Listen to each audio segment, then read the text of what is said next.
Okay, 3 phases have been taken out of the core. You can see, and then we've got the new coil of copper wire. So it's I'm using thinner wire for the bifiller sides. So in each phase there's going to be one winding of this core, this size of wire, and 4 windings, well, 2 bifiller windings of this gauge here, which I'll tell you later. So, bit of a job getting all of the bits out. Luckily, I saved 2 of the phase wires complete. One has been saved to straighten out, which you'll see later, and to get the exact length of the wire in one phase. And then the other one is kept in the zigzag formation to keep the pattern for rewiring, because they're wound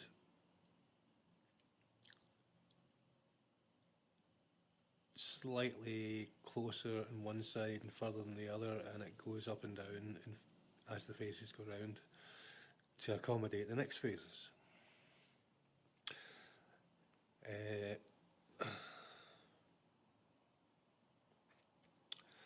And what I'm considering doing is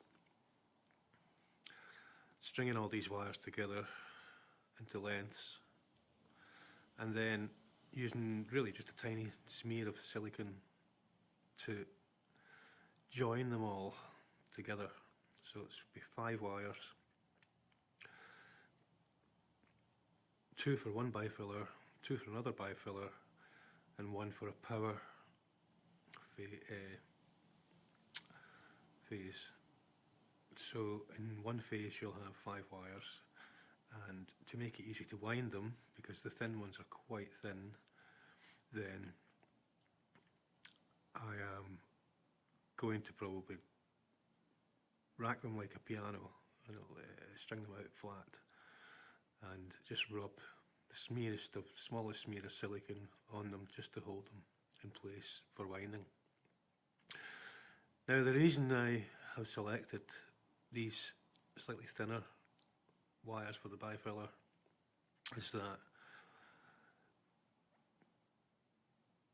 on Meyer's design he may have used just the same thickness of wires, but for room in the winding I've decided to use 4 thin and 1 thick wire.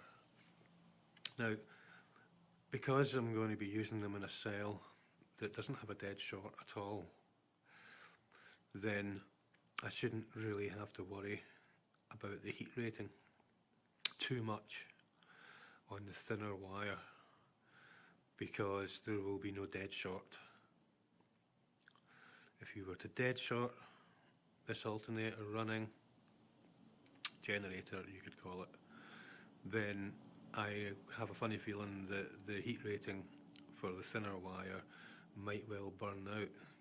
So goes the story of what happened to Stan's original alternator.